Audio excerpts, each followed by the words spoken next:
Olá, pessoal.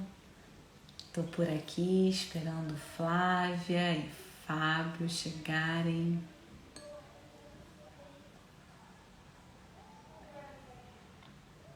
Vou dando as boas-vindas para quem já está se juntando a nós.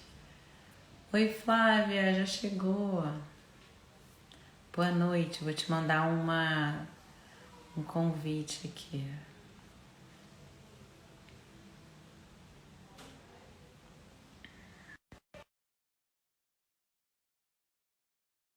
E vou mandar convite para Fábio. Olá, boa noite. Oi, Flávia, Tudo boa bem? Estão me noite. escutando bem? Já mandei o convite pro. Oi, Fernando, querido, passando por aqui, ó.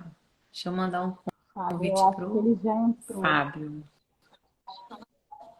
Já? Não, ele já entrou aqui, eu vi também. Eu mandei convite. Ah, Deixa eu ver aqui, que chegou! eu tô meio de cabeça para baixo aqui, pessoal. Tenha paciência comigo.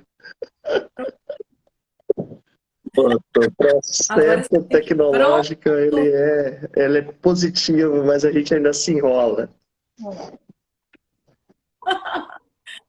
Maravilha! Pronto, estão aqui meus convidados queridos. Eu vou abrir então a live. Oi, Vivi! Bom, meu nome é Patrícia Magno. Eu aprendi com a Flávia Albaine, uma das nossas convidadas, que a gente começa sempre de modo inclusivo pela autodescrição. Então, eu sou uma mulher branca, de cabelos longos e lisos repicados um pouco abaixo dos ombros. Eu estou usando uma blusa branca bastante florida e atrás de mim tem uma cortina também branca. Uso óculos e tô me sentindo super feliz de estar recebendo vocês dois aqui hoje, nesse espaço que a gente tem construído com vários colegas do Brasil todo, para conversar sobre a Defensoria Pública, olhando para os nossos futuros e para as nossas futuras colegas defensoras e defensores que estão chegando aí para as trincheiras das lutas por dignidade por intermédio do concurso público. Quero agradecer muito a vocês por terem aceito, a Flávia por ter me ajudado a construir esse momento e ao Fábio que eu fui me dar conta de que nós dois já dividimos um momento no CONADEP, que foi no Rio de Janeiro. E aí, depois que eu vi sua foto, eu falei assim, gente, mas esse homem é tão familiar. Aí eu me dei conta que a gente já estava ali pensando e construindo essa prática defensorial também por intermédio da teoria. Então, primeiro, as boas-vindas por vocês estarem aqui. Muito, muito, muito obrigada mesmo. Agradeço. E eu queria que a gente começasse a falar um pouquinho sobre o que é ser defensor público em Rondônia. Nessa noite de hoje eu queria que a gente falasse um pouquinho também sobre apostas, um pouquinho sobre as práticas defensoriais de Rondônia que a gente precisa pontuar. Queria ouvir um pouquinho o Fábio falar sobre a tese dele. Quero dizer que vou deixar um cupom para vocês também que nos acompanham de desconto nos meus cursos. Mas enfim, quero trazer para essa noite uma expressão, um verbo que eu aprendi com o Johnny Gifone, que é defensor no Pará, mas é meu colega, assim, carioca também, meu conterrâneo, é nosso colega, mas foi meu estagiário em 2002, para vocês verem aí o tempo que eu já estou nas trincheiras por aqui. E aí eu era professora no núcleo do consumidor e ele foi meu estagiário antes de ser estagiário de Arlanza no núcleo da mulher. Desculpa. E aí, Johnny, quando esteve aqui, ele falou que é muito importante os defensores que vão para a Amazônia aprenderem a conjugar o verbo amazonar-se. Com certeza. E eu queria saber de você o que é essa experiência e o que vocês podem trazer para essa roda aqui. Fábio, A palavra está você quer com começar você. falando? Eu começo? Pode ser, pode ser. Na realidade, a gente pensar na defensoria, A primeira coisa é a gente perceber que o defensor ele traz na opção da carreira uma ideia muito clara, que é a ideia de, é, de fazer o bem, né, de acreditar na humanidade e acreditar que é possível fazer justiça. Isso é a primeira perspectiva. Entrar na defensoria sem a marca da humanização do atendimento, da humanização das relações interpessoais e interinstitucionais, você deixar de lado toda a essência da defensoria pública. Então, a primeira coisa é a gente colocar isso como um ponto fundamental. A defensoria pública ela tem uma marca no seu DNA, ontologicamente falando, que é a marca da defesa dos direitos humanos e da defesa da democracia. Né? Eu acho que isso é que diferencia de todo o sistema de justiça. E, além disso, Flávia e Patrícia,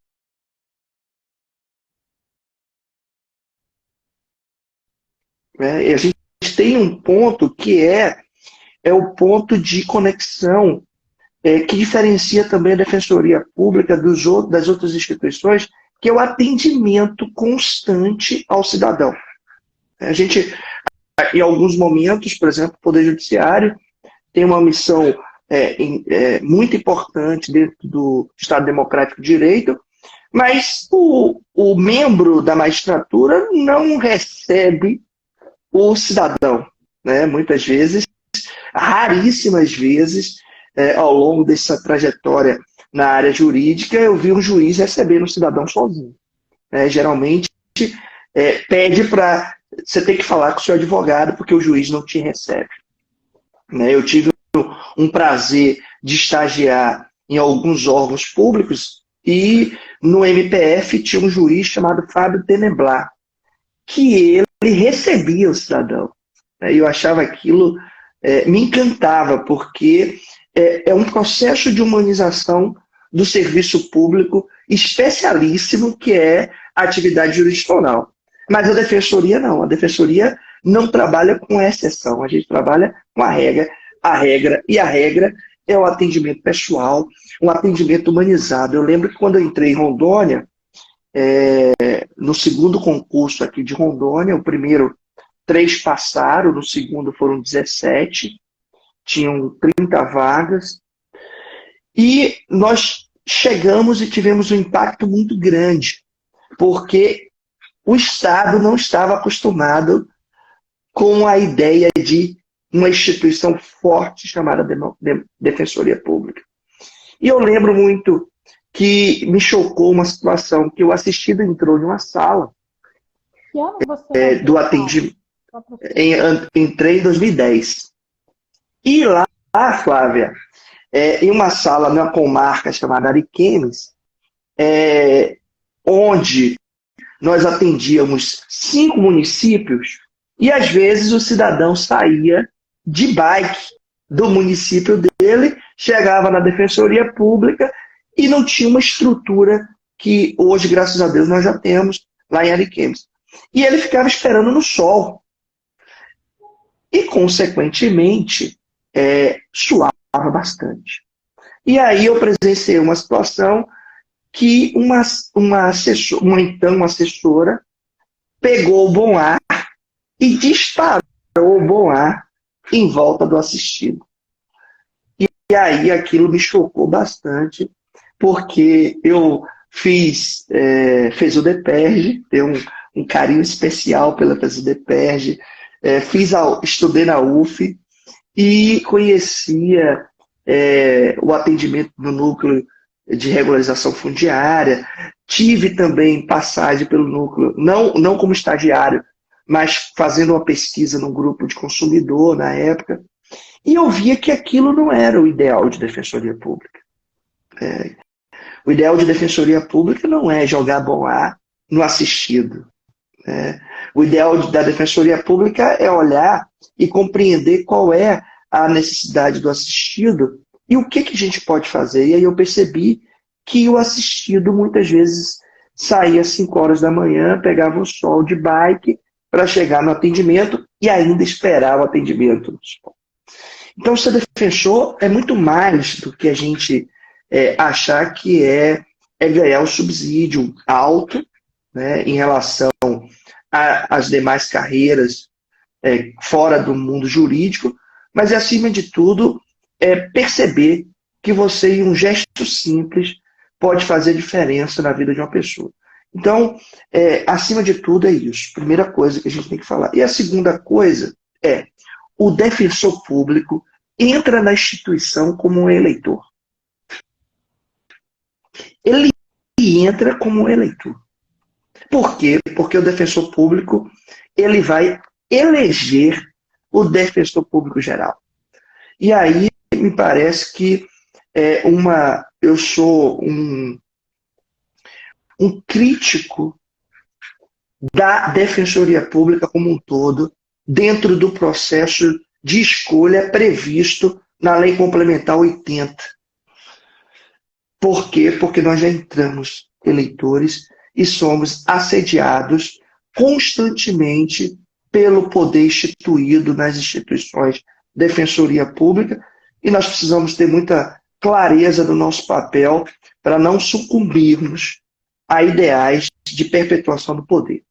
Esse é o segundo ponto interessante, que é a gente discutir nas defensorias públicas o que é democracia institucional. E vocês que estão entrando ou que vão entrar nas instituições, não só aqui em Rondônia, mas em outros estados, precisa ter a consciência desse papel. E uma outra coisa que eu gosto muito de chamar a atenção é o papel do defensor de verdadeiros educadores em conscientização da educação e direito, né, Patrícia? Me parece que, se a gente quiser pegar um bote do navio que está abarrotado de processos, que se chama jurisdição, e quiser fazer a diferença de forma macro, é a gente trabalhar a ideia de uma atuação estratégica voltada para a educação e direito e conscientização dos direitos. Missão essa prevista tanto na Constituição quanto também na Lei Complementar 80 e na nossa lei daqui de Rondônia, que é a Lei 117. Então, o que a gente precisa pensar nessa missão? É em buscar nas defensorias públicas uma aproximação da formação jurídica com a formação pedagógica, com a formação psicológica e com formação até de profissionais que trabalham, por exemplo, a ideia de gamificação. A irmã de Flávia, já fazendo aqui uma extra, ela é historiadora e trabalha com a ideia de gamificação. Por quê? Porque são métodos pedagógicos que nós podemos trazer para a Defensoria Pública e engrandecer a missão que é de educação e direito. Porque qual que é o grande problema? É que a gente não pode mais pensar a educação e direito como meros palestrantes.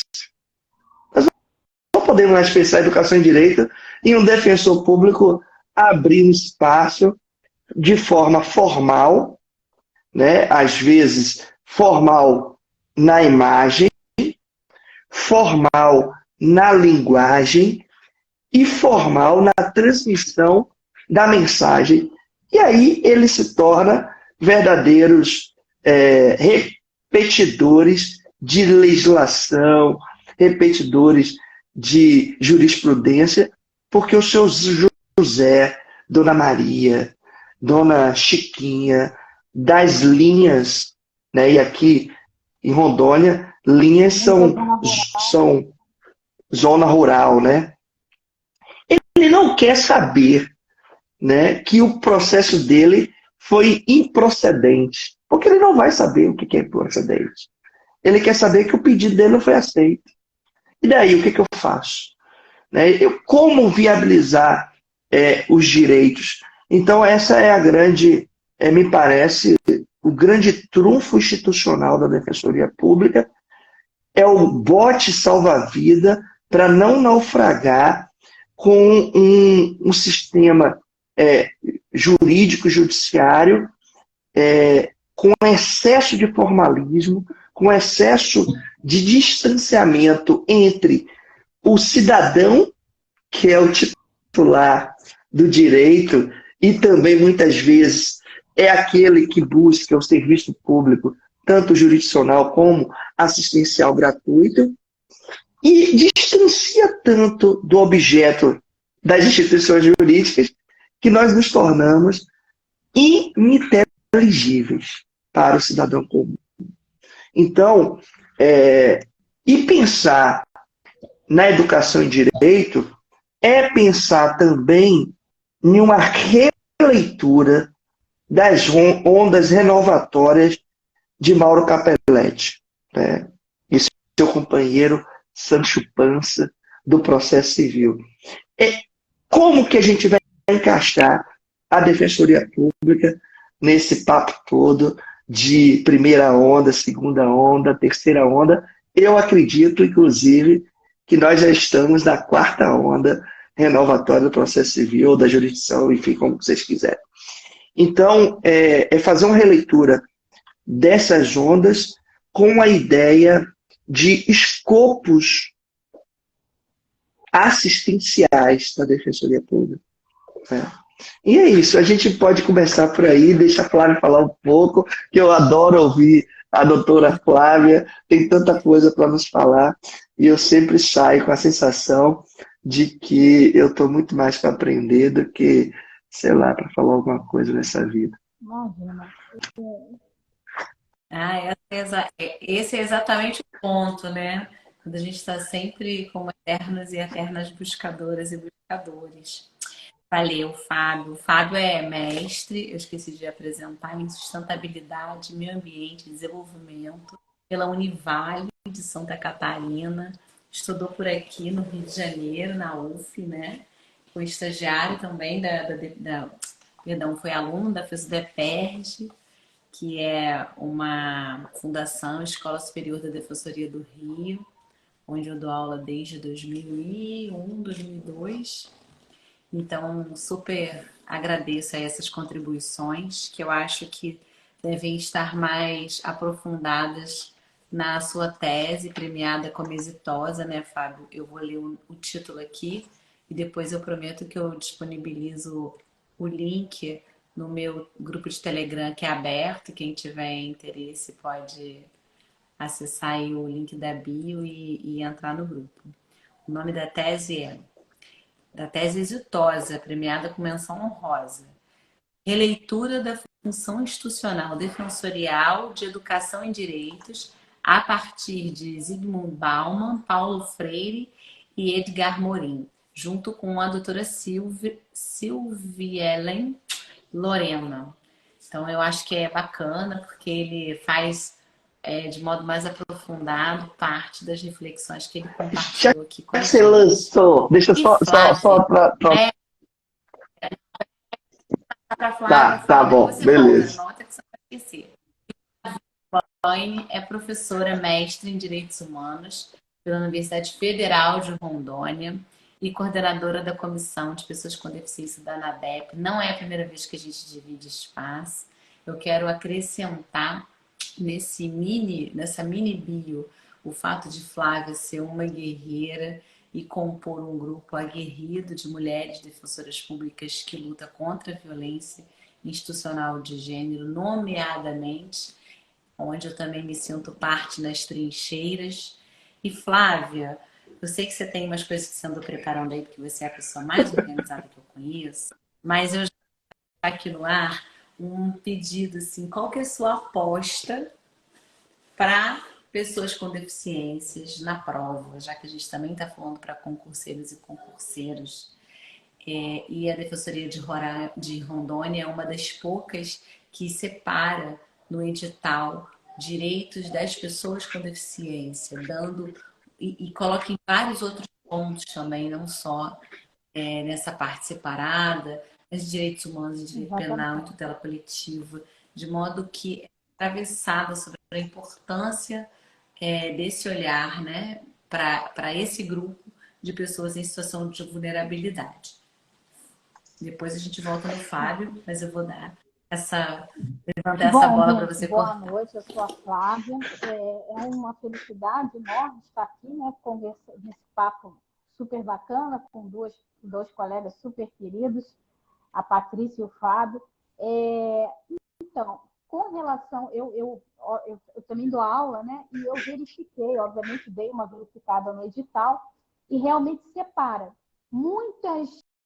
Alguns editais de algumas provas da de defensorias do Brasil afora até então, o tema de pessoas com deficiência, ele vinha dentro de outros temas, um pouco dentro do direito civil, um pouco dentro dos direitos humanos, um pouco dentro da tutela coletiva, porque ele, na verdade, pessoas com deficiência é um grupo vulnerável que abrange todos esses ramos do direito, né? Às vezes um pouquinho dentro do direito antidiscriminatório.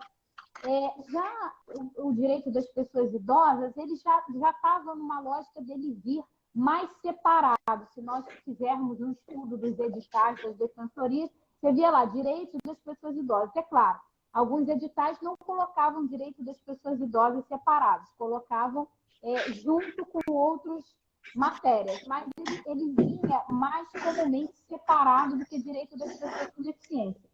Agora eles vêm como matérias separadas dentro de um grupo, acho que é o bloco 3, salvo engano. São 4 blocos, né? Salvo engano, acho que estão lá no bloco 3, junto com o direito da criança e adolescente, enfim. Eu acredito que na prova objetiva, tá? O que vai ser perguntado é aquilo ali que está no edital. O edital coloca algumas legislações, a Lei Brasileira de Inclusão, o Estatuto da Pessoa Idosa, algumas resoluções importantes, algumas leis espaços importantes. Então, eu acredito que na prova objetiva não vá fugir da letra da lei e da jurisprudência. Né? Nós tivemos alguns julgados importantes aí. Então, eu acho que vai ser aquilo ali. Para a prova subjetiva, a prova de peça e tal, eu acredito que de questões, eu acredito que possa vir uma questão mesclando um desses tópicos com outros tópicos. Talvez isoladamente não, pela quantidade de matérias. Né? É claro, tudo pode acontecer. A gente está aqui tentando fazer um estudo. Talvez isolado, o estudo da situação, né? Talvez isoladamente não. Mas acredito que possa vir junto com outros grupos de matérias. Né? Então, uma situação que, ao mesmo tempo, trate de direito à saúde, de direito sanitário e trate também da pessoa com deficiência, né? O acesso à saúde da pessoa com deficiência. Então, você vai ter que conjugar os conhecimentos. Eu acho que vai ser por aí. Tá? E aí, o aluno, a pessoa que vai fazer a prova, né, o aluno, ele tendo o bom conhecimento da legislação que é exposta ali, os conceitos principais trazidos pela Lei Brasileira de Inclusão, trazidos pela Convenção, ele consegue fazer uma boa prova. Há também os casos julgados pela Corte Interamericana de Direitos Humanos, inclusive tivemos 2 super recentes. Aqui no meu Instagram tem uma postagem do final do ano passado, ali meados de outubro, novembro, em que eu listei todos os casos julgados até então. Talvez possam vir na prova de direitos humanos, né, numa prova de primeira fase ou numa prova oral, não sei, mas há casos importantes, inclusive o acesso de pessoas com deficiência, com deficiência intelectual no concurso público. Né? Foi um dos casos julgados pela Corte agora no final do ano passado. Pessoas com deficiência intelectual podem ser defensores públicos? Uma vez um colega nosso me perguntou isso. E aí a Corte ela respondeu isso agora, né? O acesso dessas pessoas ao serviço público. Então, eu aposto por aí, Patrícia. E lembrando lembrando que, assim, falando assim, bem rapidinho um pouco da instituição, né, para as pessoas que tiverem curiosidade, e às vezes não conhecem muito bem o Estado, enfim, é uma instituição boa, né, com estrutura, é claro que sempre tem que melhorar, sempre tem que evoluir, óbvio, mas eu entrei em outubro de 2016, e nós estamos em janeiro de 2023.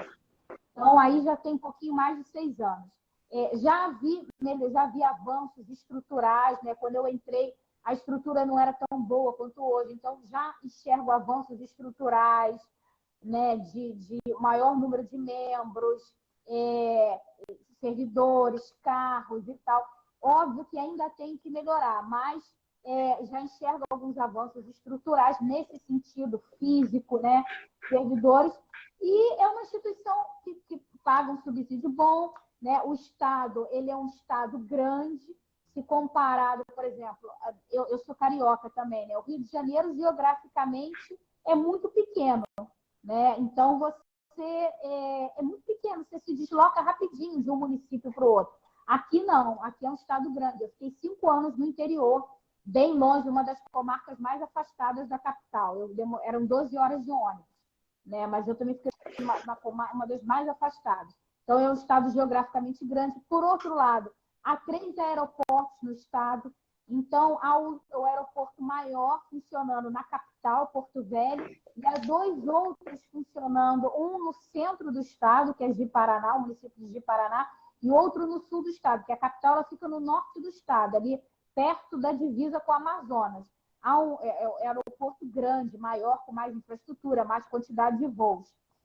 Há um outro aeroporto que fica, aliás, há 2 aeroportos que ficam, eu acho que um em Ji-Paraná, não me lembro se tem em Cacoal, mas enfim, tem em Ji-Paraná, um que fica no centro do estado, e outro aeroporto de Vilhena que fica no sul do estado, já na divisa com Mato Grosso. Então, isso facilita, né? Porque como é um estado geograficamente muito grande, você às vezes não precisa ir até a capital para pegar um voo. Você consegue pegar um voo num aeroporto que fica no centro ou no sul do estado. Eu estou esclarecendo isso só para as pessoas que forem fazer o concurso, para elas terem noção, né, do que elas vão encontrar por aqui. Então, assim, facilita nesse sentido. Enfim, é isso. É uma instituição que, obviamente, tem que evoluir, como todas como defensoria pública, né? O meu colega falou, você mencionou a questão da luta contra o machismo institucional, a violência de gênero. Isso acontece como acontece em todas as defensorias públicas, né? A gente não pode romantizar a defensoria pública e até pelo papel que nós exercemos, né, de promoção dos direitos humanos, a gente não pode só exigir que terceiros realizem a promoção dos direitos humanos. Nós temos que promover, fazer autocrítica e promover os direitos humanos internamente. E isso é luta, né? Luta contra o racismo estrutural, capacitismo estrutural, machismo estrutural, a violência institucional, que faz parte de qualquer instituição, enfim, está presente aí Defensoria Pública Brasil afora. Então, resumidamente, é isso.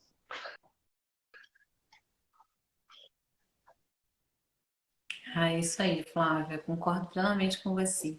A gente é a instituição que vai ser a expressão do regime democrático, mas a gente tem mais a possibilidade, assim, tem assumido mais a missão de falar só para fora, sem fazer uma visita interna, né, a autocrítica. E coisa que Fábio já levantou aí, dizendo que, olha, vocês vão ser aprovados e vocês vão começar vocês já vão logo ter um título de eleitor do seu defensor geral, dos conselheiros classistas também. Então, como é importante a gente ter essa dimensão de que a autocrítica também vai permear uma política institucional, para usar a expressão do Boaventura, de uma democracia de alta densidade, que não adianta só ter aparência de democracia e ter uma praxis autoritária, como muitas vezes a gente vê procedimentos sendo instaurados em corregedoria sem nenhum tipo de motivo, com o intuito de perseguição, e né? Então, entre outras coisas que a gente vai ver.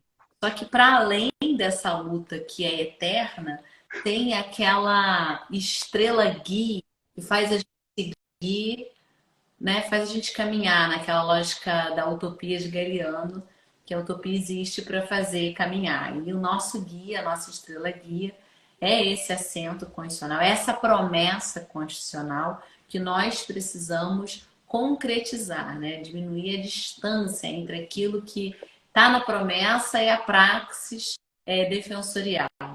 E aí, quando a gente fala, né, Fábio, em promoção de direitos humanos, durante muito tempo essa dimensão promocional foi reduzida, não que a educação em direito possa ser vista de modo reducionista, mas foi vista como sinônimo. Promover direitos humanos era como se fosse igual à educação em direitos. E uma educação que não tinha essa leitura toda que você faz, que eu queria que você falasse mais um pouco sobre isso. Mas uma educação do eu ensino e você aprende.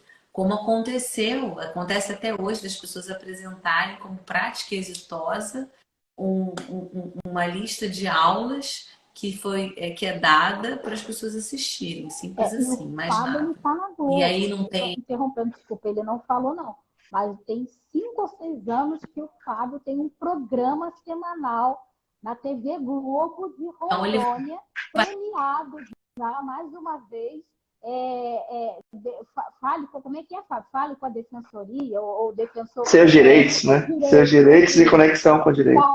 Então tá lá o defensor público. As pessoas mandam dúvidas e o doutor Fábio às vezes vai em loco, a equipe do jornal vai em loco conversar, às vezes é no estúdio. Toda terça-feira de manhã, o doutor Fábio entra no Jornal da Globo, das 11 horas da manhã, para esclarecer os direitos das pessoas. Premiadíssimo aqui no estado com esse trabalho. Então... Olha que coisa sensacional. E esses direitos é muito, muito essencial para que essa dimensão de promoção dos direitos humanos possa ter veios. A participação, a construção de política pública, a orientação jurídica, a fiscalização, monitoramento, diálogo com o legislativo. Então, esse âmbito promocional é todo interligado com o povo. E, Patrícia, assim, o que a gente percebe assim, na Defensoria Pública? Acho que até no CONADEP a gente podia trazer um painel sobre aprofundar a ideia de educação em direito, saindo um pouco dos mares calmos dessa coisa professoral, né? E ir para uma ideia de até trazendo um pouco os referenciais teóricos, da ideia do verdadeiro significado do professor, né? Do educador, na verdade nem é professor, do educador, que o Paulo Freire fala muito. E que me parece que será um vácuo que a gente vai preencher a Defensoria Pública da crise no sistema educacional formal unilateral, que o Edgar Morin trabalha um pouco essa questão da crise da educação. A educação formal é uma educação compartimentada, né? O aluno não consegue compreender que ele vive a história. Então, assim, eu estou até comentando com o Matheus, que é meu enteado, meu filho. Eu falei, Matheus, tem 12 anos. Eu falei, você tem noção que você está vivendo a história do Brasil em virtude dos últimos acontecimentos que nós tivemos, né? E ele ficou assim meio assustado. Eu falei, isso é história. Não é um fato agora, mas daqui a 1 mês, 2 meses, você já tem uma leitura do processo de construção da democracia. E me parece, Patrícia, que as provas desse ano, elas vão tangenciar a ideia de qual é o papel da Defensoria nesse processo sociológico que nós estamos vivendo, político e jurídico. Qual o papel da Defensoria Pública? Porque, assim, no artigo 134, fala que nós somos atividades essenciais, nós somos uma atividade essencial e que nós defendemos o regime democrático. Está lá no 134, está lá no início da Lei Complementar 80, alterada pela 132.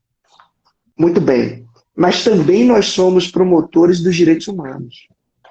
Se a gente pensar, e como os defensores públicos federais e do Distrito Federal estão vivendo isso atualmente, né? Ao mesmo tempo, e ainda tem a ideia de custos vulneráveis, né? Que a Defensoria Pública pode entrar nesses processos todos, não só no processo de regularização ou processo possessório, em uma discussão possessória coletiva, que a Defensoria é obrigada a ser chamada como custos vulneráveis, né? Mas também em toda essa dimensão que nós estamos vivendo na proteção do Estado Democrático de Direito, mas, sobretudo, também em relação à ideia de proteção dos direitos individuais das pessoas que foram detidas, não só para proteger, mas também para fiscalizar se o contraditório, se as instalações estão dentro do padrão, sem perder também a ideia de promotores da democracia, da defesa da democracia. Então, a educação de direito... Até porque a base do Estado democrático de direito é o due process of law, é o devido processo legal. É impossível ter uma democracia de alta densidade sem respeito a todos os direitos do processo, para que, se alguém for em algum momento condenado por algum crime, lhe foram garantidos todos os direitos previstos dentro do devido processo legal. Tanto na dimensão processual quanto na dimensão substantiva, né? Exatamente. Isso tem que ficar sempre muito nítido. O defensor de direitos humanos, ele defende qualquer pessoa em situação de vulnerabilidade. E aí... Qualquer pessoa. Por isso eu já falei 500 mil vezes e repito toda vez que eu tenho a chance, como agora. Não podemos coisificar ninguém. Chamar de o coiso, o bozo, por exemplo, é absolutamente antidemocrático. Que a gente está matando a subjetividade de uma pessoa que a gente pode ter críticas à pessoa, mas tem nome. O ex-presidente se chama Jair Bolsonaro e ele é uma pessoa humana. Então, a humanidade de qualquer pessoa nunca pode ser dependente da posição política, do credo, da ausência ou presença de deficiência, da raça, do gênero, da orientação sexual, identidade de gênero. Então, não discriminar de forma absoluta, né, radical, é ir na raiz da humanidade, como você começou a falar. Porque senão a gente começa a criar um estado de, como você colocou, de coisificação, né? Você retroage ao discurso que às vezes você está combatendo. Então a gente tem que ter muito cuidado nesse sentido. E a educação em direito, ela tem uma dimensão que é uma dimensão que me parece que 90% dos pensadores do direito ficam, que é a dimensão do conhecimento do direito. Só que hoje, com o processo tecnológico, com as mídias, com a rapidez da informação, as pessoas te procuram como defensor já tendo noção do direito dela. Então, o que a gente precisa trabalhar agora é a noção de como o cidadão efetiva os seus direitos. E aí você tem algumas opções. Por exemplo, para o concurseiro, nós temos missões institucionais como ocupar conselhos setoriais da União, dos estados, dos municípios.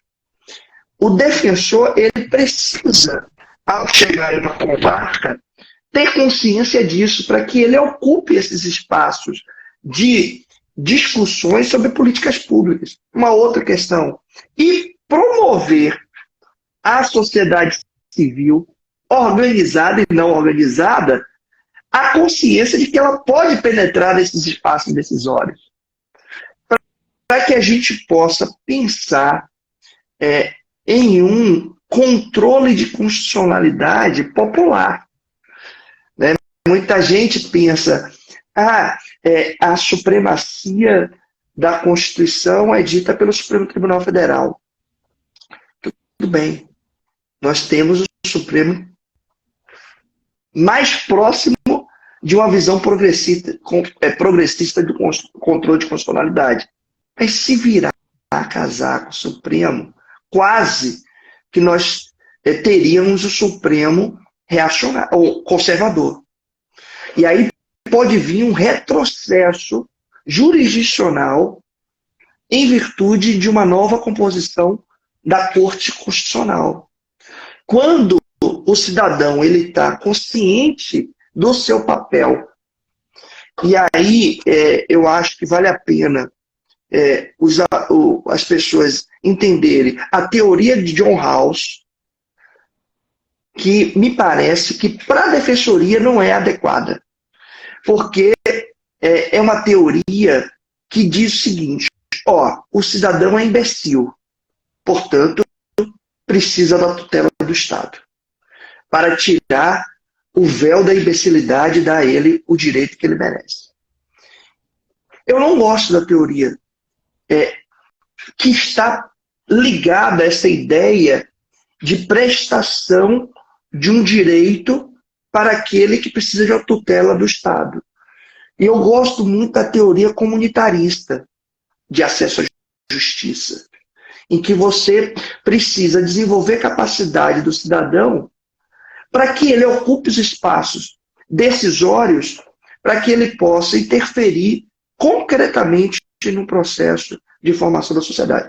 E aí é o que a gente busca no quadro Seus Direitos, com a equipe de jornalismo da Globo, que na realidade me adotou lá na área da comunicação social, e aí a gente vem discutindo uma linguagem para que o direito seja acessível para aquele que não tem nenhuma instrução, porque só assim nós vamos cumprir com a missão de acesso à justiça informativa, que é uma dimensão do direito à educação, da assistência jurídica gratuita e até da ideia de acesso à justiça como uma expressão de densificação da democracia a partir da capacidade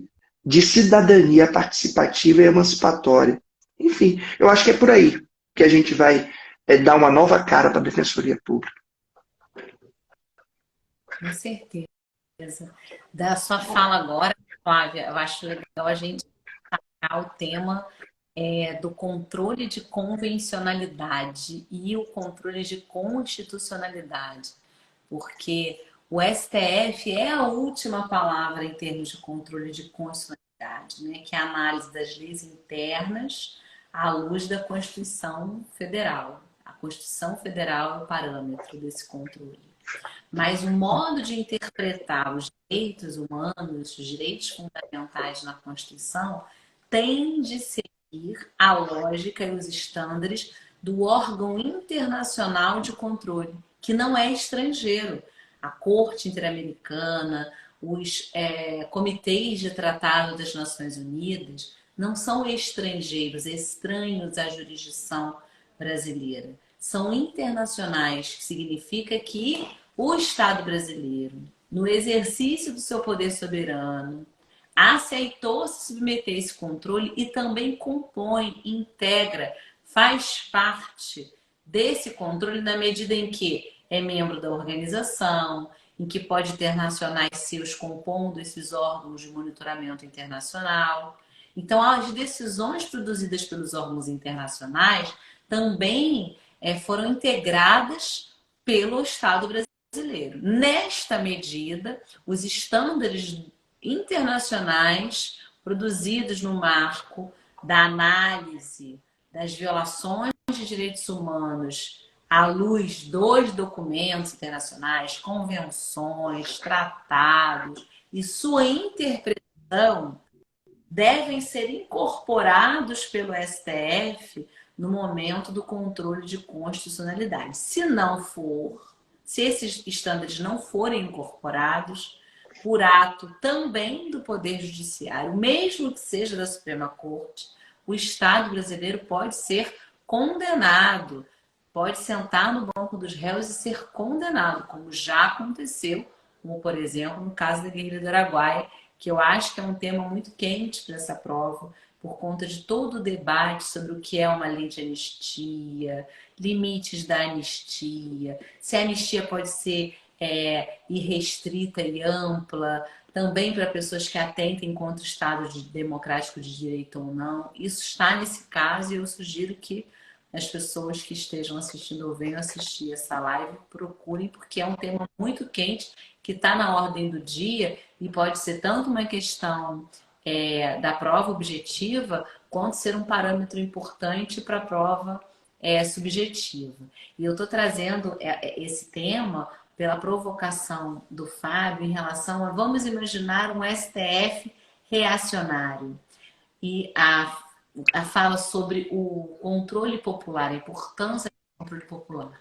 Aí eu trago como que esse controle popular vai se dar convocando esses estándares do controle de convencionalidade, que sim, é uma palavra importante, né?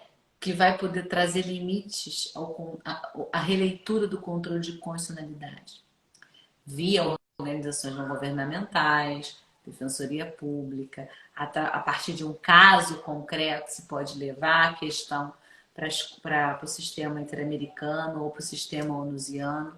E esses dados, esse debate, essas informações que estão aí tanto dentro da parte de direitos humanos, que é a nossa, como dentro também de constitucional, tudo isso vai perpassando um atuar que precisa ser comprometido com a defesa intransigente de direitos. Então, a gente tem em mente esses limites teóricos e que eles repercutem, reproduzem, trazem efeitos para o concreto.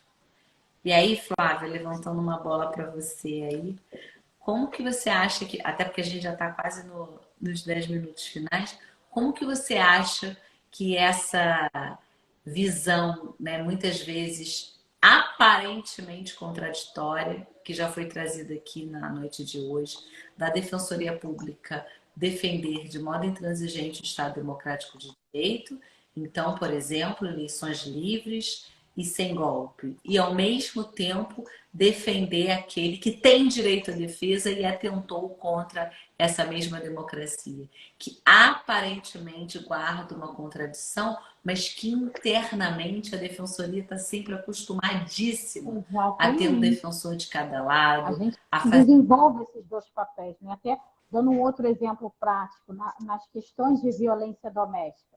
A Defensoria Pública pode estar ali atendendo a mulher vítima de violência, que é uma pessoa em situação de vulnerabilidade, foi vítima de violência, uma criança, um adolescente, uma pessoa idosa vítima de violência, então ela oferta esse atendimento e, ao mesmo tempo, ela defende, obviamente que não o mesmo defensor, claro, eu estou falando aqui em termos de instituição, ao mesmo tempo, a Defensoria Pública defende a pessoa que cometeu essa violência contra a mulher, contra a pessoa idosa, a pessoa com deficiência, a criança e o adolescente.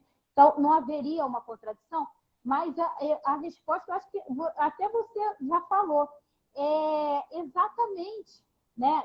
Indo aqui para a questão da democracia, porque nós somos instrumentos do regime democrático, a Defensoria Pública, então faz parte, né, do nosso munus, das nossas atribuições, a defesa da democracia e lutar contra todo e qualquer ataque à democracia, então isso faz parte. E nós estamos defendendo a defensoria lá, a Defensoria Pública da União, do Distrito Federal, está resguardando o direito daquelas pessoas que atacaram a democracia, mas o devido processo legal, no seu aspecto formal, no seu aspecto substancial, o respeito às garantias materiais e processuais, o direito a um processo justo, onde se observe a ampla defesa e o contraditório, é um dos pilares básicos da democracia. Né? Porque se nós não tivermos isso, nós estaremos num regime de exceção. Então, a observância das leis, a observância, a oportunidade da ampla defesa, do contraditório, das garantias processuais, das garantias materiais, ela é inerente ao sistema democrático. Então, na verdade, não é uma aparente contradição. São duas coisas que se complementam, na minha visão. Exatamente para você garantir a democracia, você tem que garantir o devido processo legal no seu aspecto formal e material, inclusive daqueles que atacam a democracia, né? Porque se nós não garantirmos isso, aí sim que nós estaremos entrando em contradição. Que a gente defende a democracia, mas não vai defender um dos pilares básicos da democracia, que é o devido processo legal. Então, no primeiro momento pode parecer contraditório, mas não é. Na verdade, é complementar. Exatamente porque o processo, o devido processo, a ampla defesa, o contraditório, as garantias, elas são pilares do sistema democrático. Eu acho que é nesse sentido mesmo. Maravilhoso. Super recomendo. Inclusive, vou até anotar para não deixar de postar. Tem duas coisas que eu acho que são importantes da gente trazer aqui de aposta. Um é a leitura da Carta Democrática Interamericana. Ela é uma aula, fala especificamente de que a democracia como conteúdo, o devido processo legal, os direitos humanos, fala que a educação em direitos humanos é essencial à democracia, faz toda essa triangulação e é muito objetiva, muito didática e é um documento, né, uma legislação. Carta Democrática Interamericana. E tem uma opinião consultiva, que não é mais a última, é a penúltima, número 20, OC número 20, que vai falar sobre a democracia e vai aprofundar o tema a partir de um questionamento, né, no marco das consultivas da Corte Interamericana, de um questionamento sobre o tema das reeleições indefinidas dentro do sistema presidencialista. A Corte Interamericana vai teorizar sobre esses limites da democracia, o que é democracia, e fazer todo esse link. E eu acho muito importante a gente aprofundar, e vocês darem aprofundada, né? Muito pulsantes nesse momento em que a prova está, né, acabando de ser montada. Já era desde o ano passado, das eleições que a gente estava enfrentando e de todo esse debate importante, como é agora, né, tanto do seu ponto de vista normativo, como do seu ponto de vista jurisprudencial no sistema, porque as opiniões consultivas são parte da jurisprudência da Corte Interamericana. Eu acho que são questões bastante quentes. Aí eu quero dizer que eu tenho uma aula só sobre a opinião consultiva número 20, de uns 40 minutos, aberta, gratuita no meu YouTube. Quem quiser tem acesso do YouTube pelo link da Bia. E vou deixar aqui o cupom de desconto por 24 horas e vai valer para todos os meus cursos e aulas avulsas. Então, eu tenho aulas que são de 1 hora, 2 horas, de temas específicos. Dá uma olhada no site, se tem alguma coisa que interesse, que vai colaborar para esse momento de tirar uma dúvida, de ser, por exemplo, teoria crítica dos direitos humanos, noções de litigância estratégica e controle de convencionalidade, o que é. Se tem alguma coisa que ainda precisa aí amarrar para essas provas que estão chegando aí 2021 e o preço que tiver lá no site com o cupom fica 20% menor. Acabei de colocar aqui para vocês. De qualquer maneira, mais do que isso, eu estou absolutamente à disposição, tá, gente? Para o que vocês quiserem. Sou figurinha fácil.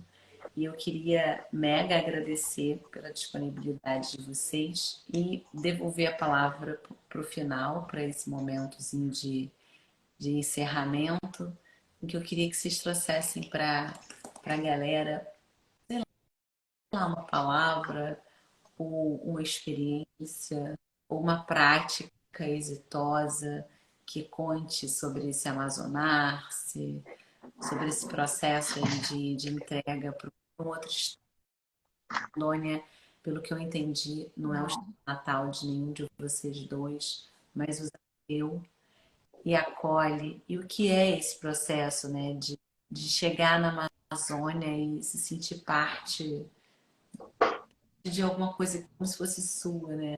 Enfim, é um processo de descoberta, redescoberta, de releitura de si É um mesmo, de si processo mesmo. de amadurecimento. Eu, como eu falei, né, eu fiquei 5 anos no interior, uma comarca bem pequena, foram muitos desafios, eu só trabalhava com homens, eu era a única mulher do sistema de justiça ali, era um promotor homem, juiz homem, delegado homem, eu era a única mulher. Então, já começou por aí, né? Era uma comarca pequena, com uma cultura nem melhor nem pior, ninguém é melhor ou pior que ninguém em termos culturais, mas com uma cultura mais tradicional, mais conservadora, da qual eu estava acostumada. Então, foi desafiador, né, começar um trabalho, mas foi onde eu comecei o meu trabalho de inclusão das pessoas com deficiência. Fiquei 5 anos lá, saí de lá com 2 prêmios. Então, a aproximação com as pessoas em situação de vulnerabilidade, Patrícia, e foi um processo aqui, falando até um pouco da minha vivência pessoal, entrar em contato com a vulnerabilidade do outro, ao mesmo tempo em que eu entrava em contato com a minha, né? Porque nós temos as nossas vulnerabilidades, é o que já foi falado aqui. Às vezes a gente distancia os assistidos e eu, defensor público. Não, somos nós, né? Eu tenho as minhas vulnerabilidades também, em inúmeros aspectos. Então, foi um processo de amadurecimento, de crescimento, né? Onde eu entrava em contato com a vulnerabilidade daquelas pessoas. Eu implementei lá o projeto Roda de Conversa Mensal. Toda primeira quinta-feira do mês, antes da pandemia, o pessoal já sabia que tinha o bate-papo lá na Defensoria. E toda quinta-feira, às 7 horas da noite, a gente ia lá para a Defensoria conversar. Então, é onde eu fazia escuta, né? Para poder tirar subsídios para atuação estratégica. Então, foi um processo muito interessante de crescimento, de amadurecimento, de aprender com outras culturas, de entrar em contato com a vulnerabilidade do outro e entrar em contato com a minha própria vulnerabilidade. Me colocar também, me permitir acessar a minha vulnerabilidade. Então, foi muito bacana nesse sentido. E, já finalizando aqui, pessoal, quem quiser, nesse último CONADEP, eu defendi a tese sobre a Defensoria Pública na efetivação dos direitos das pessoas com deficiência, eixos orientadores de atuação. Eu trago 4 grandes eixos orientadores de atuação, obviamente sem ferir a independência, autonomia, assim, no sentido de reflexão e orientação dos colegas que atuam com as pessoas com deficiência, que é o meu grande tema de estudo, a minha paixão mesmo. Aí eu ganhei o 2º lugar nesse CONADEP, agora do final do ano passado. Está lá no site da ANADEP, quem quiser dar uma olhadinha. Eu também sou super aberta para troca, adoro aprender, ensinar e aprender. Eu estou à disposição. É isso. Muito obrigada e mais uma vez a minha admiração por vocês dois. Ai, obrigada, Flávia. Eu vou botar também a sua tese lá no grupo do Telegram para o pessoal. Tese maravilhosa de Sim, foi sistematização uma da tese muito experiência da baseada na Defensoria experiência. Pública. Foi uma tese baseada na jurisprudência da Corte, na nossa legislação, mas muito da vivência. 5 anos vivendo aquilo ali. Aí eu falei, eu vou escrever isso aqui. Acho que você pensar no doutorado a partir dessa metodologia. Excelente. Depois eu te mando Eu falei, eu vou um escrever no papel que eu vivi nesses 5 anos. Obrigada. Maravilhosa. Parabéns, Flavinha. Querido, por favor, aceite o convite de deixar a sua mensagem. Na verdade, assim, o final é o seguinte. A gente sair da nossa terra, ir para outra terra, você tem que estar de braços abertos para receber os abraços. Então, a missão do retirante, do defensor retirante que vai em busca dos seus sonhos, a grande missão é você abrir o braço. Se você abrir os seus braços, alguém vai te dar um abraço. Então, Rondônia é um lugar que me abraçou, assim como o Rio de Janeiro também, que eu sou baiano. Fui para o Rio de Janeiro, fui abraçado, tenho grandes amigos no Rio, afilhados, uma mãe carioca que me adotou. E aqui em Rondônia a gente também constrói esses abraços. Então, eu digo sempre, a Flávia está cansada de ouvir eu falando isso. A minha esperança é imortal. É uma música inclusive, que fala sobre isso. E se a gente perder a esperança no outro, está na hora de fechar a conta. Está na hora de acabar a história e fechar o livro da vida. Então, eu deixo para vocês todo esse axé baiano, toda a malemolência carioca e todo o calor de Rondônia para vocês. Ser defensor é muito mais que receber um subsídio no final do ano. Ser defensor é acreditar. E é isso que a gente deixa aqui. Né? Quem quiser me seguir, pode me seguir nas redes sociais, defensorpublico.fabio.roberto. Tem um canal no YouTube que é Direitos Humanos em Conexão com Você, que é até uma releitura sobre a teoria dos direitos humanos, porque talvez tenha sido uma falha teórica dos direitos humanos,